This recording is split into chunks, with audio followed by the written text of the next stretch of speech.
ఇది నిజంలో ఇప్పుడు rapid news చూద్దాం. భారత్ పాక్ మధ్య యుద్ధం తానే ఆపానంటూ ట్రంప్ మళ్లీ పాత పాటే పాడుతున్నారు. ఈ యుద్ధంలో ఎవరి ప్రమేయం లేదంటూ మోదీ తేల్చి చెప్పినా ట్రంప్ మాత్రం ప్రపంచ దేశాల ముందు తాను గొప్ప నాయకుడని చెప్పుకునేందుకు తహతహలాడుతున్నారు. తాను ఇలా ఎన్ని దేశాల మధ్య యుద్ధాలు ఆపినా తనకు నోబెల్ శాంతి బహుమతి రాదని ఆయన అన్నారు. నోబెల్ శాంతి బహుమతి 2026 కి ట్రంప్ పేరుని పాక్ ప్రభుత్వం ప్రతిపాదించింది. ఈ నేపథ్యంలో ఆయన ఈ వ్యాఖ్యలు చేశారు. కాంగో రువాండా మధ్య అద్భుతమైన ఒప్పందాన్ని ఏర్పాటు చేశానని పేర్కొన్న ఆయన అందుకు తాను చాలా సంతోషంగా ఉన్నా అని చెప్పారు. ఇది హింసాత్మక రక్తపాతానికి, పౌరుల మరణాలకు దారితీసిన ఇతర యుద్ధాల కన్నా పెద్దదని, దశాబ్దాలుగా కొనసాగుతోంది అన్నారు. ఇరు వర్గాలు ఒప్పంద పత్రాలపై సంతకం చేసేందుకు వాషింగ్టన్ కి రానున్నట్టు తెలిపారు.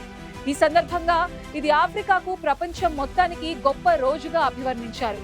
అయితే తాను ఇలాంటివి ఎన్ని చేసినా నోబెల్ బహుమతి లభించదన్నారు. భారత్ పాక్ల మధ్య లేదా సెర్బియా కొసావో మధ్య యుద్ధాలను ఆపినందుకు తనకి నోబెల్ శాంతి బహుమతి లభించదని అసహనం వ్యక్తం చేశారు. ఇజ్రాయెల్, ఇరాన్ మధ్య యుద్ధం కొనసాగుతున్న నేపథ్యంలో Iran supreme leader Ayatollah Ali ఖమేనీకి సంబంధించిన పాత పోస్టులు మరోసారి వివాదాస్పదమవుతున్నాయి. మహిళల గురించి ఉదారవాదంపై ఆయన చేసిన పోస్టులు ఇంటర్నెట్ లో ఇప్పుడు వైరల్ అవుతున్నాయి. ఈ పోస్టులలో ఖమేనీ మహిళల హక్కులపై స్పందించడమే కాకుండా కొన్ని వివాదాస్పద వ్యాఖ్యలు చేశారు. కొన్ని దశాబ్దాల నాటి పోస్టులను కొంతమంది ఇప్పుడు తిరిగి వైరల్ చేస్తున్నారు. మహిళలను ఉద్దేశించిన ఆయన చేసిన పోస్టులలో కొన్ని లైంగిక వాంఛల పరమైనవి ఉన్నాయి. మరికొన్ని ప్రేమను పెంపొందించే సలహాలతో కూడినవి ఉన్నాయి. పురుషుడు స్త్రీ అవసరాలను, భావాలను అర్థం చేసుకునే బాధ్యతను కలిగి ఉండాలి. ఆమె భావోద్వేగ స్థితి విషయంలో పురుషుడు నిర్లక్ష్యంగా ఉండకూడదని ఖమేనీ ఒక పోస్ట్ లో పేర్కొన్నారు. 2013 నాటి ఒక పోస్ట్ లో ఖమేనీ తన పాఠశాల రోజులను గుర్తు చేసుకున్నారు. నేను ఈ మొదటి రోజున ప్రత్యేకమైన దుస్తులతో పాఠశాలకు వెళ్లాను. అయితే వాటిని ఇతర పిల్లల ముందు ధరించడం అసౌకర్యంగా అనిపించింది. కానీ సరదాగా ఉండటం ద్వారా ఆ పరిస్థితిని అధిగమించాను అని ఆయన పోస్ట్ చేశారు. ఇక భారత తొలి ప్రధాని జవహర్ లాల్ నెహ్రూ రాసిన పుస్తకం తాను చదవడంపై కూడా ఖమేనీ వ్యాఖ్యానించారు. నెహ్రూ రాసిన గ్లింప్సెస్ ఆఫ్ వరల్డ్ హిస్టరీని అధ్యయనం చేయకముందు నాకు భారతదేశం గురించి తెలీదు. ఈ వలస రాజ్యం పలు ఎత్తుపల్లాలను చూసిందని రాశారు. ఇరాన్, ఇజ్రాయెల్ మధ్య యుద్ధం రోజు రోజుకి తీవ్రమవుతోంది. తమ యుద్ధ విమానాలు పశ్చిమ ఇరాన్లోని క్షిపణి మౌలిక సదుపాయాలను టార్గెట్ గా చేసుకున్నాయని ఇజ్రాయెల్ సైన్యం వెల్లడించింది.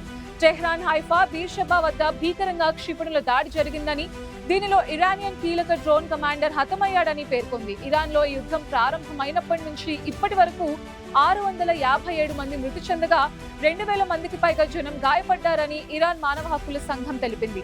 మరోవైపు ఇరు దేశాల మధ్య ఉద్రిక్తతలను తగ్గించేందుకు EU మధ్యవర్తిత్వం వహిస్తోంది. రీసెంట్ గా దీనిపై ట్రంప్ స్పందించారు. ఇరాన్ యూరోప్ తో మాట్లాడేందుకు ఇష్టపడడం లేదని, యుద్ధ తీవ్రతను తగ్గించడానికి లేదా అమెరికా జోక్యాన్ని అనుమతించేందుకు 2 వారాల గడువు మాత్రమే ఉందని ఇరాన్ ని హెచ్చరించారు. భారత్ సంబంధాలపై పుతిన్ కీలక వ్యాఖ్యలు చేశారు. తాము కొనసాగిస్తున్న ఆర్థిక సంబంధాలను మరింత బలోపేతం చేసుకునేందుకు కృషి చేస్తున్నట్టు తెలిపారు. ఇండియా రష్యా బిజినెస్ ఫోరంలో పాల్గొన్న పుతిన్ 2030 వరకు దీర్ఘకాలిక సహకారం కోసం మాస్కో కార్యాచరణ ప్రణాళికను త్వరలో ఖరారు చేస్తామన్నారు. చమురు, గ్యాస్ ఎగుమతులు పెంచాలని లక్ష్యంగా పెట్టుకున్నామన్నారు. దీనిని ముందుకు తీసుకువెళ్లడానికి తమ భాగస్వాములకు వాణిజ్య అడ్డంకులను తొలగిస్తూ కొత్త మార్కెట్స్ ని అన్వేషిస్తున్నామని వెల్లడించారు. పెట్టుబడి సహకారాన్ని మరింత పెంచడానికి కృషి చేస్తున్నామన్నారు. భారత్ సహా పలు ముఖ్య భాగస్వాములతో దీర్ఘకాలిక సహకార ప్రణాళికలను సిద్ధం చేయడానికి రష్యా చర్యలు తీసుకుంటోందని తెలిపారు.